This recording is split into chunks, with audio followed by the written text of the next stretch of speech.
मूल्यवर्धित शेतीकडे जाण्याचा मार्ग आम्ही यापूर्वीच खरं अवलंबला पाहिजे होता, ज्याला आपण एंटरप्रेन्योरशिप डेव्हलपमेंट म्हणतो. त्याच्यामध्ये आपण थोडं मागे राहिलो आणि त्यामुळे स्वाभाविकपणे आजही आंबा उत्पादकांना त्यांच्या आंब्याच्या उत्पादन घेतल्याच्या नंतर मला वाटतं व्यापाऱ्यांकडे आंबा विकण्या पलीकडे दुसरा कोणता पर्याय शिल्लक असतो. आज काजू उत्पादकांची तरी काय वेगळी परिस्थिती असली समजत.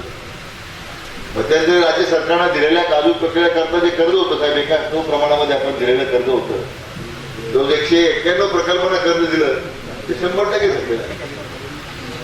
मध्यंतरी काही मंडळी मला भेटली, त्याच्यामध्ये काही सवलत देता येईल का, व्याजामध्ये सवलत देता येईल का. जरूर राज्य सरकारला काजू उत्पादक शेतकऱ्यांना काही त्यामध्ये सवलत देताना हा काजू उत्पादक शेतकऱ्यांना पुन्हा कशी त्याच्यातून मदत करून हा प्रक्रिया काजू प्रक्रियेला चालना कशी देता येईल यामध्ये निश्चितच आमच्या स्तरावर आम्ही आता नव्याने प्रस्ताव तयार करतोय. मला खात्री आहे की महिना 2 महिन्यामध्ये त्यामधूनही काजू उत्पादक शेतकऱ्यांना काही आपल्याला दिलासा देता येईल अशा प्रकारचा विश्वास या निमित्तानं आपल्याला केला पाहिजे. काजूवर प्रक्रिया आपण होऊ शकत नाही, अन्य काजूपासून जे पुढे प्रक्रिया करायची ते आपण करू शकत नाही, ती शेजारच्या राज्यामध्ये होती. परंतु आज जर आपण द्राक्षापासून वाईन करण्याचं जो धोरण राज्याने स्वीकारलं तर मला असं वाटतं की काजूपासून सुद्धा अशाच पद्धतीने मी म्हणणार नाही की त्याच्यातून दारू निर्माण व्हायला, परंतु व्हॅल्युएशनला त्याच्यामध्ये मग विनाकारण टीका होते, मोठ्या प्रमाणात टीका होते, मग सरकार दारू निर्माण करायला निघालं. आज ग्रेन बेस्ड मोलॅसिस धान्यावर आधारित प्रक्रिया ज्वारीसाठी आता आपण फेकून दिलेल्या ज्वारी प्रक्रिया करतोय, त्याच्यावर आता साहेब आपण मध निर्मिती करायला लागलेलो आहे.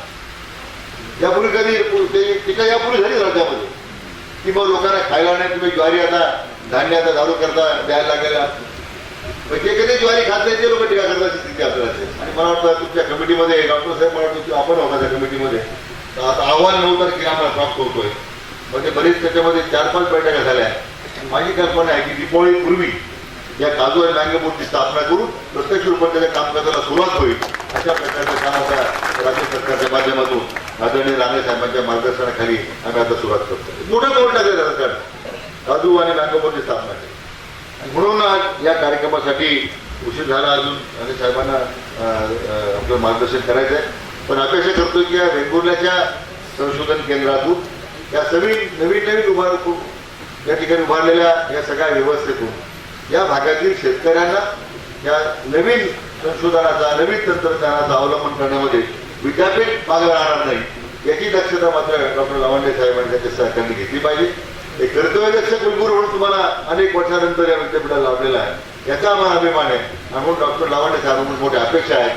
त्या अपेक्षा पूर्तीचं काम या भागातल्या शेतकऱ्यांच्या अपेक्षा पूर्ण करण्याचं काम ते करतील असा विश्वास व्यक्त करून आपल्या सगळ्यांना मनापासून शुभेच्छा देतो आणि थांबतो.